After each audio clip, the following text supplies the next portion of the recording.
Hey, what's going on, everybody? In this video, we are going to be breaking down Avatar: The Last Airbender live action series, episode 1, Aang.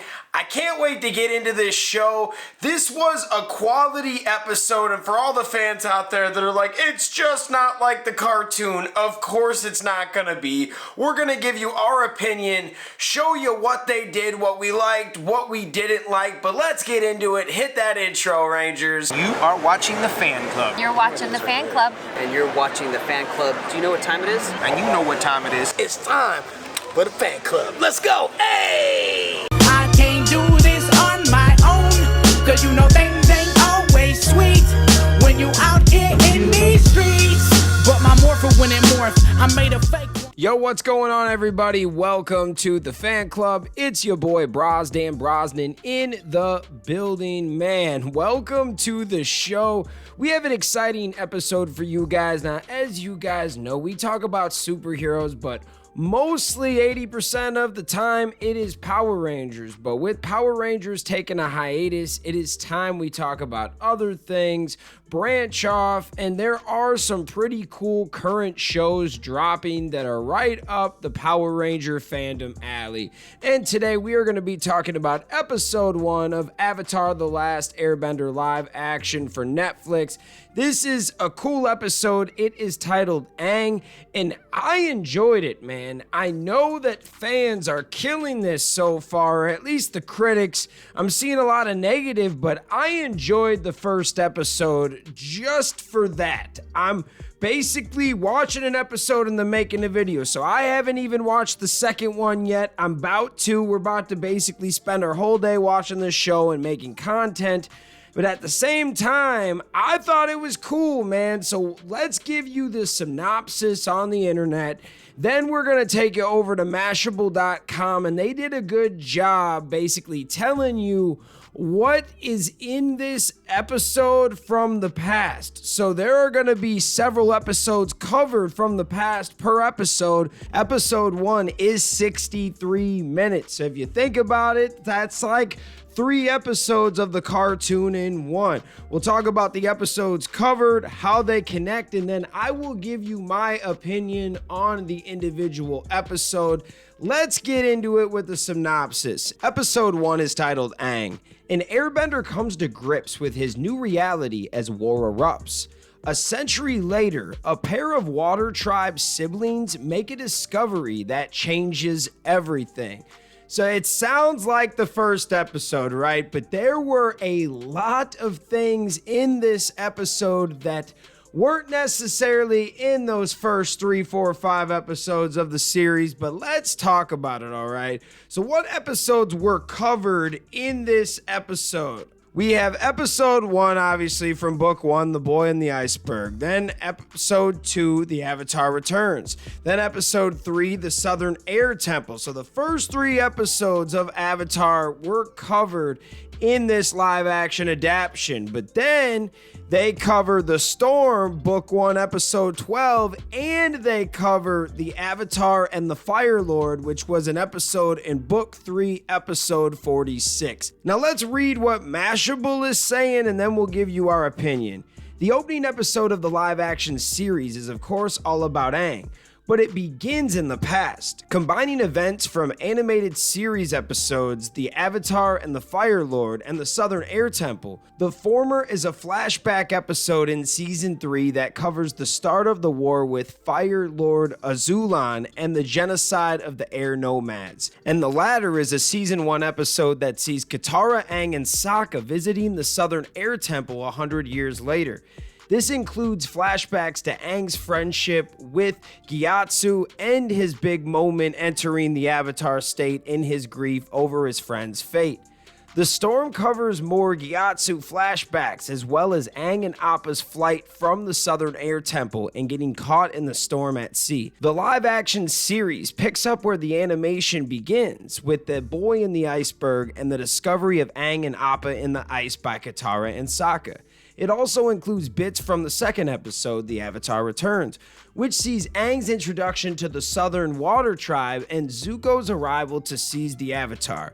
Sure, in the animated series, Aang enters the duel with Zuko, sliding in on an otter penguin, but it's all pretty much the same deal, except Aang's banishment from Wolf Cove by Sokka for accidentally exposing their location to the Fire Nation. Yeah, that did happen. There were some things that they did change up, and there's always gonna be things you're not gonna like. There's gonna be things you're for. The thing is, though, is they're trying to tell the same story, but in a different way to fit live action.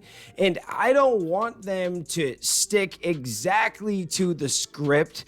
Maybe they can switch a few things that make it better, that make it a more watchable show. And I know some fans, some critics out there are really just killing this episode, but I liked it. I loved the flashbacks. I feel like Gyatso was really his father, and you got that vibe in the cartoon. But you really got to feel that with this live action show. At least in episode 1, you felt something. I didn't feel anything like that in the live action movie that came out in 2010, 2011. That was god awful, and they probably had a bigger budget. But this Netflix project, it looks decent. I don't know why everyone's hating on it. Did they expect it to be as good as the cartoon? Nothing is going to be as good as that cartoon, man. There was something special about it, and now it's nostalgic, and it's untouchable, man. It is F-wittable if you really want to go there. It's hard to top something like that. I really do love Avatar, though, and I thought that they did a good job so far.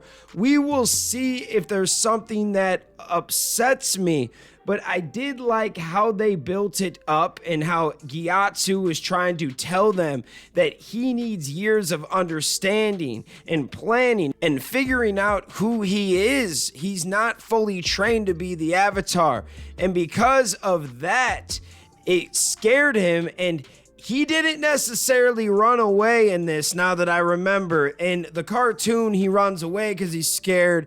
Here, he's just going to clear his mind, and he ends up at sea. So that doesn't make as much sense as the first one did. But in this story, he wasn't really a coward. You know, he didn't really run away from his problems. He just wanted to go for a stroll and trying to come back. That's very interesting, man. I like what they did so far. Some fans are probably gonna hate this, but I thought it was decent. It's just episode 1. I like Sokka and Katara so far. I like Gran, how she was breaking it down for him. Like, did you know about this? Did you know about this? I'm going to tell you a history lesson. Does any of this sound familiar? No. Okay, cool. That's because you are the last Airbender. You were lost. And then she knew he was the Avatar right away, just like Gran in the cartoon. It was cool. There were a lot of similarities, but they did do things a little bit different. When it comes to meeting Zuko, I actually like Zuko. His voice, his vibe, it actually reminds me of a live action Prince Zuko. And then Uncle Iroh still had that Uncle Iroh vibe. Like, he's a Fire Lord commander, but deep down he's a softie and a big teddy bear. You can already feel that when he is offering the Avatar some tea.